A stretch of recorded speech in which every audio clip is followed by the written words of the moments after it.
44 years, almost half a century had passed since the kingdom of Hungary was torn apart. The year was 1241, and the Mongol Golden Horde swept across the land like a biblical plague. At the Battle of Mohi, the entire royal army was annihilated. Villages were burned to ash. Cities like Pest and Esztergom, once vibrant centers of life, lay in ruins. The numbers are staggering. Half the population, millions of people, were lost. Lost to the sword, to the fires, to the famine and disease that followed in the invaders' wake. King Béla IV, the ruler of this broken kingdom, was forced to flee for his life, escaping to the distant coast of Dalmatia. He was a king without a kingdom, a monarch ruling over a graveyard. Hungary had been brought to its knees, a land drowning in despair.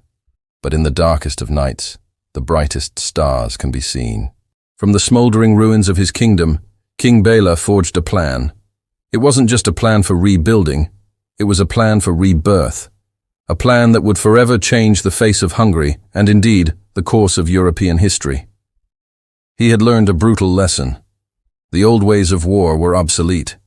Feudal armies and open-field battles were no match for the disciplined, terrifying war machine of the Mongols. Change was not an option, it was a necessity for survival. So began one of the most ambitious projects of the medieval age.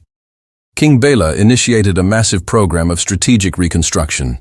He ordered his nobles to build stone castles across the kingdom. Not just a few, but hundreds. These weren't the old wooden forts. These were modern, formidable stone strongholds, designed to withstand long, brutal sieges.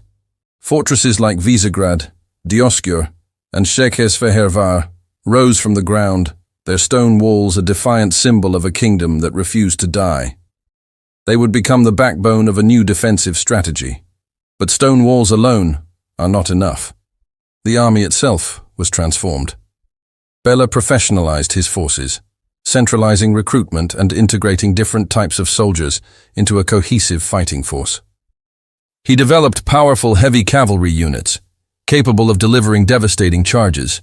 He trained disciplined infantry to hold the line, and crucially, he empowered local militias to defend their own homes, creating a network of resistance that would cover every corner of the kingdom. The strategy shifted entirely. No more would they risk everything in a single, decisive battle. Instead, they would use their fortresses as anchors, relying on ambushes, coordinated regional attacks, and a deep, fortified defense. This was a new Hungary, a nation forged in the fires of its greatest tragedy, turning weakness into strength. Then, in the winter of 1285, they returned. The Golden Horde, led by the legendary general Nogai Khan and his co-ruler Talabuga, crossed the Carpathian Mountains. They expected another easy conquest.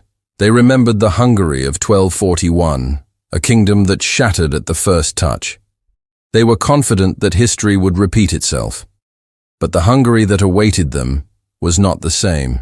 The Mongols of 1285 were at the absolute peak of their power. They were the undisputed masters of siege warfare. In their campaigns across Asia and the Middle East, they had absorbed the knowledge of the world's greatest engineers, Chinese, Persian, and Khwarezmian. On the battlefield, they could construct massive traction trebuchets and mangonels that could pulverize stone walls. They had even begun using early forms of gunpowder weapons. They had conquered some of the most heavily fortified cities on Earth, like Beijing and Baghdad, using a terrifying mix of engineering, deception, and psychological terror. Their armies were disciplined, mobile, and relentless. The mere rumor of their approach was often enough to make entire empires tremble. Yet, this new Hungary presented a unique and frustrating challenge. The landscape itself seemed to fight against them. The dense forests, winding rivers, and snow-choked mountain passes of the Carpathians slowed their legendary cavalry to a crawl. The terrain made it impossible to transport and assemble their massive siege engines. The harsh Hungarian winter set in, with deep snow and freezing temperatures. Forage for their vast herds of horses became scarce, weakening the very foundation of their military might. The Mongol army, so accustomed to living off the land, found themselves in a barren, hostile environment. This time, the Hungarian fortresses and their determined garrisons denied the invaders food and shelter. Every village, every town, was part of a coordinated defense. The Mongols' classic tactics of lightning raids and encirclements, which had worked so brilliantly on the open steppes, were useless against a web of stone castles and a population that was prepared to fight back. Their unmatched skill in siegecraft was neutralized. They couldn't bring their best weapons to bear, and they couldn't starve the defenders out because their own supply lines were being constantly harassed. Hungary had, in effect, disarmed the Mongols before a single major battle was even fought, and so the invasion began to unravel. From Pest to Esztergom, the Mongol army was met not with fear, but with fierce resistance. Their detachments were ambushed in the forests and picked off one by one. The new Hungarian heavy cavalry, which had been training for this very moment, launched precise, devastating counterattacks, shattering Mongol formations. Peasant militias, fighting for their homes and families, conducted a guerrilla war, disrupting supply lines and making every step of the invasion a living nightmare. The mountains themselves had become a trap. As the brutal winter tightened its grip, the great Mongol army began to falter. They were starving, freezing, and exhausted. The relentless Hungarian attacks gave them no rest. The planned invasion devolved into a desperate struggle for survival. What had entered Hungary as a proud, invincible force was now forced into a humiliating retreat. But even the retreat was a disaster. Harried every step of the way, the Mongol army disintegrated, leaving a trail of frozen bodies and abandoned equipment in the snow. They left Hungary not as conquerors, but as a broken, fragmented remnant. Hungary had triumphed. The ghosts of 1241 had finally been avenged. King Béla IV had passed away decades earlier, but his vision, his legacy, had saved the kingdom. The stone castles he had commissioned still stood, their walls unbreached. The people he had armed and organized had defended their homes with courage and skill. A kingdom that was once on the brink of total annihilation had proven that it could stand against the most feared army in the world and emerge victorious.